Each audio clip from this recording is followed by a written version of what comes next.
नमस्कार, आप देख रहे हैं खबर फास्ट और उत्तर प्रदेश अपडेट में आपका स्वागत है। मैं हूं आपके साथ प्रीति सिमा। यूपी में आज मऊ जिले की घोसी विधानसभा सीट पर वोटिंग हो रही है। 4 बजे तक की अगर बात करें, हालांकि अभी 4 का आंकड़ा आया नहीं है, लेकिन 3 बजे तक की अगर आंकड़े की बात करें तो 43% वोट अभी तक पड़ चुका है। और वोटिंग के दौरान दोनों दलों के बीच में आरोप प्रत्यारोप का दौर भी देखने को मिला है। बीजेपी के कई दिग्गजों ने जीत के दावों के साथ सपा के आरोपों को गलत ठहराया है, तो वहीं समाजवादी पार्टी ने पुलिस पर वोटर्स और कार्यकर्ताओं को परेशान करने का आरोप लगाया है। उधर खुद को सोशल मीडिया पर सपा नेता बताते हुए ज्योति यादव नाम की प्रोफाइल से मऊ डीएम अरुण कुमार को धमकी दी गई है, जिसके खिलाफ प्रशासन ने एफआईआर दर्ज करवाई है। वहीं अल्पसंख्यक मतदाताओं का एक वीडियो वायरल हो रहा है, जिसमें वो आरोप लगा रहे हैं कि उनको वोट डालने से रोका जा रहा है। सपा ने भी सोशल मीडिया पर इस वीडियो को पोस्ट किया है। घोसी सीट पर सीधा मुकाबला देखें तो बीजेपी के दारा सिंह चौहान और सपा के सुधाकर सिंह के बीच में है। दारा सिंह की अग्नि परीक्षा है, क्योंकि वो सपा की विधायकी से इस्तीफा देकर बीजेपी में आए हैं और बीजेपी ने उन्हें अपना उम्मीदवार बनाया है। वहीं सपा से सुधाकर सिंह मैदान में हैं। बसपा और कांग्रेस चुनाव मैदान में नहीं है। बसपा ने वोट नहीं डालने या फिर नोटा दबाने का फैसला लिया है, जबकि कांग्रेस ने सपा को समर्थन दिया है। हालांकि इसका चुनाव से किनारा किसके लिए फायदेमंद होगा, ये देखने वाली बात होगी। लेकिन इन सब के अलावा जो है, अब ये देखना होगा कि कौन किस पर भारी पड़ेगा और घोसी के रन में किसका दम दिखेगा। ये यहाँ पर महत्वपूर्ण सवाल है, जिस पर हम बात करेंगे, चर्चा करेंगे। और लेकिन यहाँ पर ये चुनाव जो है कई चीजों को देखने परखने वाला है। दरअसल कई समीकरण यहाँ पर जो है वो साधते हुए इस बार राजनीतिक दल जो है वो दिखाई देंगे और इस पर हम चर्चा करेंगे। लेकिन उससे पहले ग्राफिक्स के जरिए आपको समझाते हैं कि आखिर ये चुनाव कितना महत्वपूर्ण है, क्योंकि इसके जरिए कई समीकरण परखे जाएंगे। दारा सिंह चौहान की अपनी बिरादरी और इलाके के वोटर्स पर पकड़ का लिटमस टेस्ट इसे माना जा रहा है। योगी सरकार की छवि और कामकाज का आंकलन इसके जरिए होगा।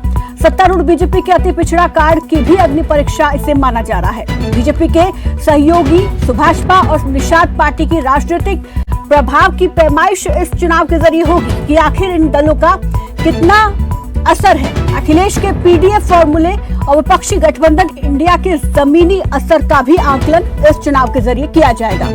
सपा नेता शिवपाल सिंह यादव की चुनावी कूटनीति को भी इस चुनाव के जरिए परखा जाएगा। तो ये कई समीकरण यहाँ पर जो है परखे जाएंगे चुनाव के नतीजों के दौरान। 8 तारीख को नतीजा आएगा। आज वोटिंग हो रही है, उम्मीदवारों की किस्मत जो है वो ईवीएम में कैद हो रही है। हालांकि दोनों ही दल अपनी जीत का दावा कर रहे हैं और वोटिंग वाले दिन हमने देखा कि दोनों ही दल एक दूसरे पर कई गंभीर आरोप लगा रहे हैं। और इसी पर बात करेंगे। खास मेहमान हमारे साथ जुड़ेंगे, उनका परिचय आपसे करा देते हैं। राजनीतिक संपादक संजीव कपासिया हमारे साथ जुड़ेंगे, जो इस चर्चा को मेरे साथ आगे बढ़ाएंगे। वहीं बीजेपी प्रवक्ता दीपक बघेल फिलहाल हमारे साथ जुड़े हैं। जल्द ही सपा प्रवक्ता मनोज यादव जुड़ेंगे और वरिष्ठ पत्रकार सुशील दुबे जुड़ेंगे। लेकिन संजीव जी, सबसे पहले आप ही के पास आना चाहूंगी। एक अपडेट यहाँ पर आपसे लेना चाहेंगे अभी तक वोटिंग परसेंट को लेकर, और क्या कुछ मुद्दे आज लोगों के जहन में है जिनको लेकर वोट डाल रहे हैं। देखिए प्रीति, 3 बजे तक की अपडेट है। 43.24% अभी तक वोटिंग हुई है 3 बजे तक। और सबसे बड़ी बात यह है कि इस चुनाव में तमाम चीजें सामने आनी है। जैसे कि राजभर की जो प्रतिष्ठा है उसका पता चलेगा कि राजभर का पूर्वांचल में किस तरीके का दबदबा है। भले ही उनकी पार्टी का मैदान में ना हो, लेकिन भारतीय जनता पार्टी के प्रत्याशी को जिताने की जिम्मेदारी सबसे ज्यादा किसी के कंधे पे है, तो वो ओम प्रकाश राजभर है। और दूसरा, शिवपाल के संगठन की कार्यकुशलता की जो परीक्षा है वो उसके, क्योंकि शिवपाल यादव लगातार वहां पर डेरा जमाए हैं, कैंप किए हुए हैं, वो लगातार अपने प्रत्याशी को जिताने के लिए दमखम लगाए हैं। तीसरा, दारा सिंह चौहान की जो विश्वसनीयता है वो पार्टी बदलने से कितनी बची है, विश्वसनीयता पर जनता की मोहर कितनी लगती है, घोसी की जनता किस तरीके से दारा सिंह चौहान को पसंद करती है, ये भी 8 सितंबर को पता चल जाएगा। इसके अलावा मायावती ने कहा है कि अपने लोगों से कि नोटा दबाइए या अपने घर में रहिए। मायावती की जो सियासत उत्तर प्रदेश में समाप्ति की ओर है, आखिरकार वो कितनी बची है, वो घोसी का जो परिणाम 8 सितंबर को आएगा वो भी उसमें पता चलेगी। प्रीति जी, ये तमाम की हार जीत के अलावा जो सामने आनी है चुनावी नतीजों के बाद। बिल्कुल। और दीपक बघेल का रुख कर लेते हैं। दीपक जी, यहाँ पर क्या लग रहा है, आज वोटिंग का दिन है और जो उम्मीदवार हैं उनकी किस्मत ईवीएम में कैद हो रही है, लेकिन इस बीच यहाँ पर आपकी पार्टी पर, प्रशासन पर गंभीर आरोप भी ये लग रहे हैं कि अगर प्रशासन निष्पक्ष चुनाव करवा दे तो 50% ज्यादा वोटों से समाजवादी पार्टी का प्रत्याशी जीतेगा। प्रीति जी देखिए, सुबह से के कैमरे वहां पे बूथ बूथ का जायजा ले रहे हैं। ऐसा नहीं कि जो हम बोल देते हैं वही चीजें सत्य हो जाती है। आपके कैमरों के माध्यम से आप प्रमाणित कर सकते हैं कि वहां पर प्रशासन ने जो शक्ति बरती है वो केवल और केवल चुनाव को निष्पक्ष कराने के लिए वहां पर प्रशासन व्यवस्था दुरुस्त इसीलिए रखी गई है कि वहां पर किसी भी प्रकार का कोई ऐसी घटना ना हो जिससे चुनाव प्रभावित हो। इस चीज को लेकर प्रशासन आगे बढ़ा और मुझे लगता है स्वस्थ लोकतंत्र में इस चीज को लेकर आगे बढ़ना भी चाहिए, क्योंकि आज किसी भी लोकतंत्र के लिए आवश्यक है कि वहां पर अच्छे से चुनाव हो, निष्पक्ष चुनाव हो, बिना किसी घटना के वहां पर चुनाव हो। और इसको लेकर लेकिन कई गंभीर आरोप लग रहे हैं कि पुलिस अधिकारी ही यहाँ पर जो है बीजेपी एजेंट की तरह काम कर रहे हैं, लोगों के आधार कार्ड उनसे ले लिए जा रहे हैं, उन्हें वोट डालने नहीं दिया जा रहा, मुकदमा दर्ज करने की उनको धमकी दी जा रही है। कुछ अल्पसंख्यक वोटर्स के वीडियो सामने आए हैं जो आरोप लगा रहे हैं कि उन्हें वोट ही नहीं डालने दिया जा रहा। प्रीति जी देखिए, कहीं पर अगर व्यक्ति का नाम सही है और वो अपने वोटर आईडी कार्ड पर अगर वोट डाल रहा है तो कोई भी प्रशासन उसे किसी भी प्रकार से वोट कास्ट करने से नहीं रोक सकता। ये मैं स्पष्ट रूप से आपके मीडिया चैनल्स के माध्यम से बता दूं। परंतु जो लोग फर्जी तरीके से वोटिंग करने का काम कर रहे हैं तो उनको तो प्रशासन रोकेगा ना। ये तो प्रशासन की जिम्मेदारी है कि जो वोट कास्ट हो वो उसी व्यक्ति का वोट कास्ट हो जो वहां पर वोटर है। ऐसा नहीं कि किसी अन्य व्यक्ति से वहां पर वोट करवा दिया जाए। अरे वो मीडिया चैनल्स इतने सारे वहां पर लोग हैं, वो लगातार इस चीज को देख रहे हैं। वहां पर सीसीटीवी कैमरास लगातार लगे हुए हैं, वहां से विजिलेंस पूरी हो रही है। अगर फिर भी अगर कोई अधिकारी अगर इस प्रकार की कोई घटना कर रहा है तो उसको जाकर चुनाव आयोग को वहां पर तुरंत उसको शिकायत दर्ज करानी चाहिए। वहां पर डीएम है, वहां पर दीपक जी, वहां पर दीपक बघेल जी, ये जो चुनाव है जो भारतीय जनता पार्टी और समाजवादी पार्टी लड़ रही है, इसमें ओम प्रकाश राजभर की क्या भूमिका है और प्रशासन की क्या भूमिका है, इस पर सवाल खड़े हो रहे हैं। देखिए संजीव जी, प्रशासन पे आरोप लगाने का काम तो समाजवादी पार्टी का सदैव ही रहा है। आपके साथ में लंबे समय से हम डिबेट कर रहे हैं। आप देखिए 2022 का चुनाव हुआ, उसके बाद में नगर निकाय का चुनाव हुआ, जिला पंचायत का चुनाव हुआ, सभी में तो इन्होंने ईवीएम को बदनाम किया और प्रशासन को आरोपित ठहराया, क्योंकि समाजवादी पार्टी को पता है कि वो चुनाव हारने के बाद किसको आरोपित बनाएंगे। वो स्वयं में कभी भी समीक्षा नहीं करते। समाजवादी पार्टी के जो राष्ट्रीय अध्यक्ष है वो हमेशा किसी और पर ठीकरा फोड़ने में विश्वास रखते हैं। एक और सवाल बघेल साहब एक और सवाल और मुझे लगता है कि उसका जवाब बड़ी ईमानदारी से आप देंगे। भारतीय जनता पार्टी जीतती है या हारती है वो अलग बात है, लेकिन ओम प्रकाश राजभर, आपकी पार्टी जीतती है तो इनाम मिलेगा और आपकी पार्टी हारती है तो उसका नुकसान भी होगा राजभर को। संजीव जी, मैं नहीं समझता कि इसको इस चुनाव से जाकर जोड़कर देखना या समझना चाहिए। क्यों नहीं? 50,000 उनके बिरादरी के वोट हैं, वो उनके साथ है, तो क्यों नहीं समझना चाहिए दीपक जी? नहीं देखिए, वहाँ पर तो पूरा एनडीए का चुनाव लड़ रहा है। वहाँ पर एक विशेष कोई व्यक्ति चुनाव नहीं लड़ रहा है। राजभर चुनाव लड़ रहे हैं। अगर ओम प्रकाश राजभर चुनाव लड़ रहे होते तो उनको भी तस्दीक कर दी होगी कि उनकी ताकत कितनी है, तो हम केवल और केवल ओम प्रकाश राजभर को वहाँ प्रचार के लिए देते। वहाँ पर मुख्यमंत्री श्री योगी आदित्यनाथ जी भी गए, वहाँ पर डिप्टी सीएम भी गए, वहाँ पर हमारे विधायक भी गए, वहाँ पर हमारे कई कार्यकर्ता भी लगातार जमीन पर मेहनत कर रहे हैं। तो क्या उन सभी कार्यकर्ताओं की मेहनत को निराधार माना जाए? क्या उन सब कार्यकर्ताओं का कोई श्रेय नहीं होगा वहाँ की जीत में? मेरा सवाल ये है ही नहीं कि आपकी कार्यकर्ताओं की मेहनत निराधार मानी जाए। मेरा सवाल सिर्फ ये है कि आपकी पार्टी जीतती है तो क्या ओम प्रकाश राजभर का कद बढ़ेगा? देखिए, ये निर्णय लेने का काम है वो शीर्ष नेतृत्व का है, प्रदेश नेतृत्व का है। मुझे नहीं लगता कि मुझे लगता है कि आपको मीडिया चैनल पर चलिए मनोज यादव है, समाजवादी पार्टी के प्रवक्ता हैं। मनोज यहाँ एक बार रुकना चाहूंगी। इस वक्त एक बड़ी खबर पहले दर्शकों को हम दे दें। इस वक्त चंडीगढ़ से अहम जानकारी सामने आ रही है। जानकारी मिल रही है चंडीगढ़ से इस वक्त कि अमित आर्य ने अपने पद दिया है। तो चंडीगढ़ से इस वक्त अहम जानकारी, अमित आर्य ने अपने पद से इस्तीफा दिया है। सीएम मनोहर लाल के मीडिया सलाहकार थे अमित आर्य, जिन्होंने अपने पद से इस्तीफा दे दिया है। 9 साल से सीएम के मीडिया सलाहकार के तौर पर काम कर रहे थे और अब उन्होंने अपना इस्तीफा दे दिया है। हालांकि अभी तक इस्तीफा मंजूर नहीं हुआ है। चंडीगढ़ से इस वक्त की अहम जानकारी, अमित आर्य जो कि सीएम मनोहर लाल के मीडिया सलाहकार थे, उन्होंने अपने पद से इस्तीफा दे दिया है। हालांकि अभी तक इस्तीफा मंजूर नहीं हुआ है। 9 साल से सीएम के मीडिया सलाहकार के तौर पर अमित आर्य काम कर रहे हैं। चलिए एक बार फिर से रुक करते हैं चर्चा का। संजीव जी पूछिए। मनोज यादव जी हैं, समाजवादी पार्टी के प्रवक्ता हैं। मनोज जी, क्या लगता है आपको, जो शिकायतें आपकी पार्टी कर रही आज भी आप पे आरोप लगा रहा है कि समाजवादी पार्टी वह गुंडे ही कर रही है? संजीव जी, अभी समाजवादी पार्टी से हमारे साथ मनोज यादव नहीं जुड़े हुए हैं। सुशील दुबे जी वरिष्ठ पत्रकार हमारे साथ जुड़ गए हैं, उनका रुख कर लेते हैं। सुशील दुबे जी, नमस्कार, स्वागत है आपका खबर फास्ट पर।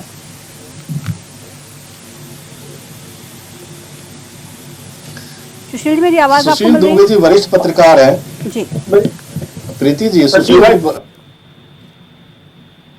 पास से सामने नहीं, लेकिन मेरे लगता है आप हाँ बोलिए। हाँ संजय भाई, आपकी आवाज आ रही है, आप सवाल पूछिए। सुशील जी, क्या लगता है आपको, आपने बहुत सारे चुनाव देखे हैं, घोसी का चुनाव दूसरे उपचुनावों से कितना अलग है और क्यों अलग है, और घोसी के जीत और हार के मायने क्या है? संजीव भाई, देखिए सूक्ष्म जो है, देखिए ये इस घोसी के चुनाव में क्या हुआ है कि सूक्ष्म आत्मा तो बीजेपी की हो सकता है उपचुनाव है तो आ जाए, लेकिन आत्मा तो जा चुकी है, शरीर से आत्मा निकल चुकी है। आत्मा ये इसलिए निकल चुकी है इस चुनाव में कि 25-30 मंत्री, स्वयं उत्तर प्रदेश के संत शिरोमणि मुख्यमंत्री जी विकास पुरुष, साथ में करीब 50 से 70 तक उनके विधायक, और पता नहीं कौन कौन से किस्म के लोग, कितने कितने जाति के पुरोधा, कितने कितने जाति के भारतीय। अब अगर वो इसमें बुराई क्या है? वो चुनाव लड़ रहे जी। हेलो साहब, इसमें बुराई क्या है? हाँ, मैं नहीं समझ पा रहा हूँ क्या संजय भाई? मैं कह रहा हूँ कि इसमें बुराई क्या है? भाजपा मजबूती से चुनाव लड़ रही है, तो क्या बुराई है इसमें? नहीं, बुराई बिल्कुल नहीं है, कतई बुराई नहीं है। मोदी जी भी आते, गृह मंत्री भी आते, तो ये तो पॉलिटिकल चुनाव है ना, कोई बुराई नहीं है। लेकिन कम से कम ये रामपुर तो नहीं बन पाया जिसमें आजम खान भाई वोटर से ही चले गए। ये देखिए बुराई नहीं है। होता क्या है, परसेप्शन होता है हर चीज का। जैसे इंडिया का मुझे लगता है सुशील दुबे जी, मुझे लगता है कि आप बेहद गंभीर है और हमारे सबके बड़े भाई हैं और शीर्ष पत्रकार हैं। आजम खान साहब का मामला दूसरा है। आजम खान आरोपी हैं, कोर्ट ने सजा दी, उनका आजम खान जनता की अदालत में आरोपी नहीं थे, कोर्ट में आरोपी है। अब जनता की अदालत बड़ी है, कोर्ट बड़ा, ये तो तय आने वाला वक्त करेगा, संविधान करेगा। मैं ये कह रहा हूँ कि ये रोना गाना उपचुनाव में होता है। मेरा मतलब आजम खान से नहीं है, मेरा मतलब है ये रोना गाना उपचुनाव में होता है कि ईवीएम खराब हो गई, कोटेदार आ गए, इंस्पेक्टर आ गए, सीओ आ गए, पुलिस ने ये कर दिया, वो कर दिया, ऐसा नहीं। लेकिन उपचुनाव जीते भी गए हैं सत्ता से अलग हटके। देखिए एक जमानत जब से मायावती जी या सपा या ये जब इस टाइप की जब लोग आए हैं उपचुनाव में, तब से ये परसेप्शन उपचुनाव का बदला है। मतलब उपचुनाव हमेशा शुद्ध रूप से राजनीतिक की ही होते थे, और उपचुनाव में एक सीट पर उपचुनाव में अगर ये सब सामने आएंगे और क्या क्या डायलॉग बाजी होगी, तो फिर कहीं ना कहीं चीजें सोचनी पड़ती है। पत्रकार के रूप में सोचना पड़ता है। जो विदूषकपन होता है, जो जोकरीपन होती है, जो नैतिकता से अलग नाम से होते हैं, तो एक पत्रकार को कहीं ना कहीं चीज समझनी पड़ती है, चीज कहनी पड़ती है कि ये चुनाव थोड़ी होता है। तो ये लग रहा है आपको कौन जीत के करीब है? देखिए जो अभी तक का हम लोगों को आइडिया है, उस हिसाब से हमें लगता है कि इंडिया वाला जो मैटर है वो कुछ ज्यादा भारी सीरियस हो रहा है इंडिया में। अब ये कितने वोट दिलवा पाते हैं, एनडीए वाले की बात, मैं इंडिया की बात कर रहा हूँ लोग। लेकिन मुझे लगता है कि ये 1-1, अच्छा हमने आपसे शुरू में ही कहा, मान लो अब ये चुनाव फासिया जी हार के जाते हैं तो इतना तगड़ा चुनाव होगा, इतना नेक टू नेक होगा कि उनके इसमें इतना बताना ही काफी होगा कि मैंने क्या किया और क्या नहीं किया। एक तरफ यही तो है। और मुझे लगता है कि कहीं ना कहीं ये चुनाव राजभर के कारण, मुझे लगता है मैंने ऐसे कम से कम 50 वीडियो देखे कि राजभर, अरे हम तो वो तो घोषित ये जो बीजेपी प्रवक्ता तो मान ही ले रहे राजभर कोई फैसला है जो लड़ रहे हैं, जो लड़ रहे दारा सिंह ने कहा राजभर को हटाओ। सुशील भाई, मैंने भाजपा के प्रवक्ता से यह सवाल किया था कि राजभर कितने बड़े फैक्टर हैं। उन्होंने कहा कोई फैक्टर नहीं है, हमारा प्रत्याशी है, हम चुनाव लड़ा रहे हैं, मुख्यमंत्री गए, मंत्री गए, तमाम लोग गए। ओम प्रकाश राजभर माइनस फैक्टर होंगे अगर होंगे तो। अच्छा जी, ये पत्रकारों के 25-25, 30-30, अरे भाई जब ये हमारा जो बीजेपी का प्रत्याशी है वही रिक्वेस्ट गुहार लगा रहा है कि ओम प्रकाश को हटाओ, क्योंकि हो क्या रहा है। देखिए संजीव भाई, हो क्या रहा है इस चुनाव से योगी जी को न कुछ होना, फर्क पड़ना, न होना, न बड़ा होना, न छोटा होना है। लेकिन राजभर का जो हिसाब किताब है, लोग जान रहे हैं कि राजभर ही बहुत बड़ा हो जाएगा बीजेपी में। जो गरिया के जो योगी को जिस तरीके से उन्होंने बोला है, बड़ी अंदर की खबरें बता रहे हैं आप। अरे दद्दू, अब आप भी पत्रकार हो, मैं भी पत्रकार हूँ। ये राजभर को बड़ा, ये बीजेपी इतनी जल्दी राजभर को बड़ा हो जाने देगी, जिन्होंने पानी भर के, पानी पी के संत योगी को कोसा है इस प्रदेश के, जिनके नाम पे 17 सीटें नगर निगम जीत गई है। तो आप दिखावे में तो सब जा ही रहे हैं और सब गोबर से लेकर और बकरी तक और लीप ही रहे हैं। लेकिन जो अगला, भाई देखिए दलित है, बैकवर्ड 1-to-1 चुनाव है, न कांग्रेस है न भाजपा है।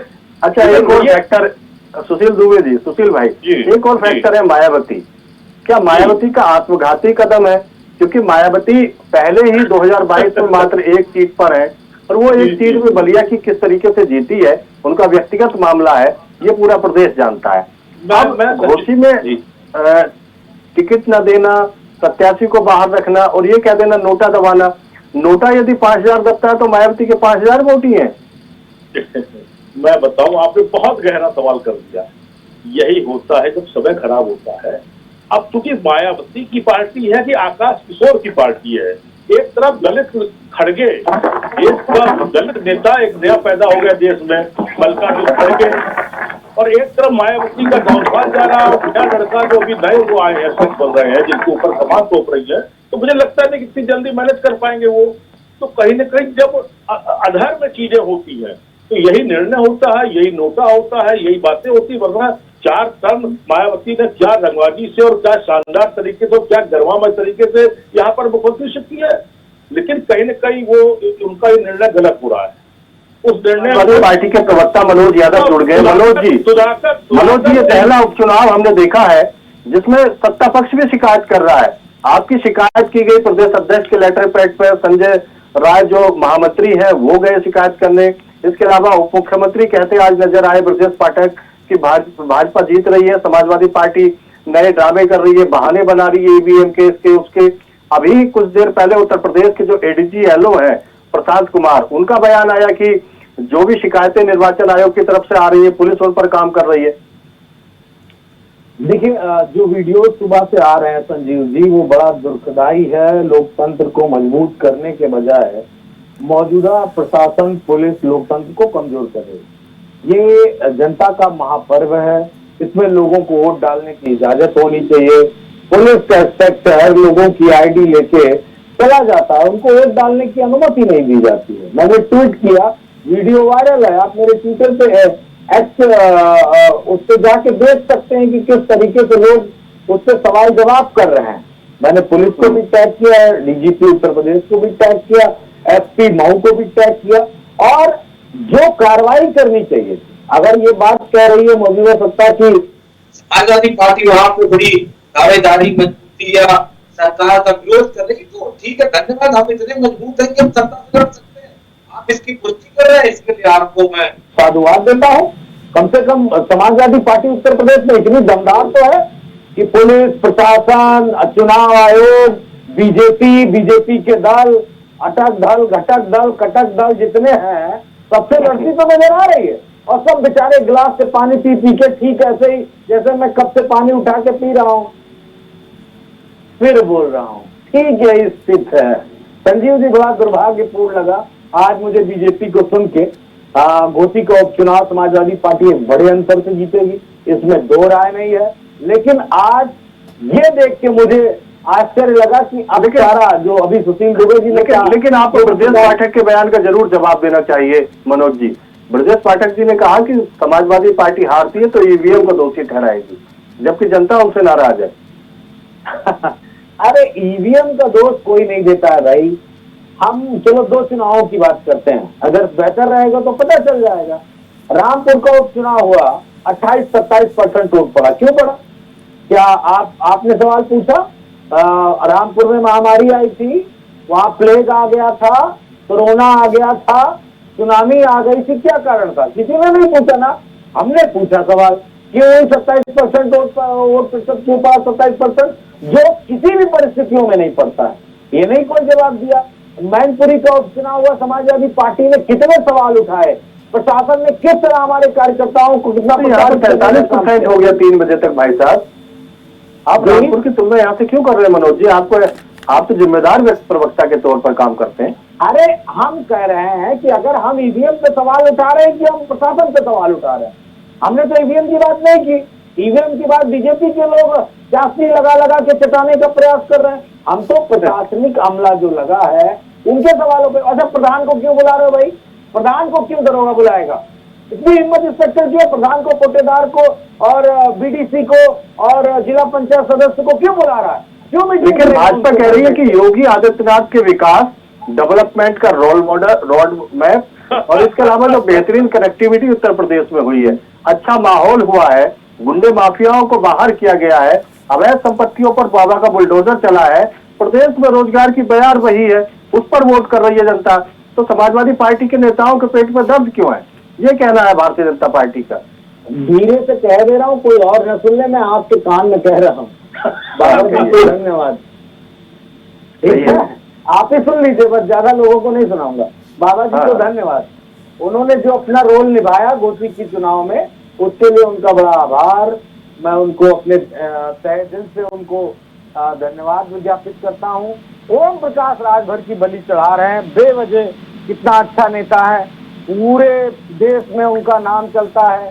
पिछड़ों की बात करते हैं, सामाजिक न्याय की रिपोर्ट की बात करते हैं, अब उनकी बलि चढ़ा दे रहे हैं। हमारे सुशील दुबे जी भी कह रहे हैं। चलिए जवाब ले लेते हैं। बघेल साहब, आखिरकार ऐसा क्या है सरकार में, ऐसा क्या है जिला प्रशासन की जो कार्यशैली है कि विपक्ष आपको धन्यवाद कह रहा है? इतना दर्द? देखिए संजीव जी, पहले तो मैं मनोज यादव जी के पहले पूर्व के सवाल का अटक दल और कटक दल की बात करी, उस पर जवाब देता हूँ। आज कौन दलों में जाकर अटक गया और कौन कर्नाटक में जाकर अटक गया, ये तो स्पष्ट रूप से आपको नजर भी आ रहा होगा कि मुंबई में जाकर फिर ये भटक गए। तो जो इनका जो अटक दल है और कटक दल है ना, उसको एनडीए से जो घटक दल है वो घटक गए। तो ये इनको समझ में नहीं आ रहा है कि किस प्रकार की घटनाएं आज इनके साथ में हो रही है। एनडीए के घटक दल, एनडीए या इंडिया? एनडीए के घटक दल घटक गए इनके कटक दल को, जो इन्होंने बनाया है डॉट वाला जो संगठन, उसको, क्योंकि ये भटक गए हैं, क्योंकि आज नहीं समझ पा रहे कि प्रदेश की जनता क्या इनसे मांग रही है और ये उन मुद्दों पर जा ही नहीं रहे। आज प्रदेश की जनता है वो सुशासन और विकास की बात कर रही है, वो इनको समझ में नहीं आ रही है। क्यों? क्योंकि इनके यहाँ पर तो माफियाओं को माननीय बनाने का काम होता था। जी, जिनका की हत्या का आरोप है, जी के ऊपर एक ब्राह्मण को टिकट देने का काम करे, तो जनता तो सुशील दुबे जी वरिष्ठ पत्रकार हैं, उनकी समझ में भी नहीं आ रहा है सुशासन आपका, रोजगार आपका।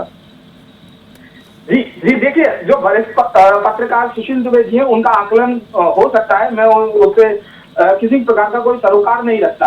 परंतु देखिए, आज जो विकास की बात हम जो कर रहे हैं वो आप स्पष्ट रूप से एक्सप्रेस के माध्यम से देख सकते हैं। आप उस विकास को स्पष्ट रूप से आप एयरपोर्ट के माध्यम से देख सकते हैं, आप उस विकास को इंफ्रास्ट्रक्चर जो डेवलपमेंट है उत्तर प्रदेश के अंदर उस प्रकार से देख सकते हैं। विकास के ठीक है, लेकिन चुनाव प्रचार में तो विकास के मुद्दों पर बात कहाँ हुई? यहाँ तो नाग, कोबरा, सांप ये सब देखने को मिला। बड़े बड़े दिग्गजों की तरफ से एक दूसरे की तुलना यहाँ पर नाग, कोबरा से की जा रही थी। ठीक है, समय की कमी है इसलिए रोकना चाहूंगी और माफी भी चाहूंगी। बहुत बहुत शुक्रिया आपसे मेहमानों का हमारे साथ जुड़ने के लिए, इस चर्चा में शामिल होने के लिए। तो घोसी विधानसभा सीट पर आज उपचुनाव हो रहा है और कुछ ही घंटे बाद जो है पूरा अपडेट इसकी वोटिंग परसेंट को लेकर आ जाएगा। लेकिन 3 बजे तक 43% वोट अभी पड़ा है और दोनों ही दल अपनी अपनी जीत का दावा कर रहे हैं, साथ ही साथ एक दूसरे पर आरोप भी लगा रहे हैं। लेकिन 8 सितंबर को पता चलेगा कि आखिर घोसी के रण में किसका दम दिखेगा। फिलहाल मेरे साथ बस इतना ही, दीजिए इजाजत, नमस्कार।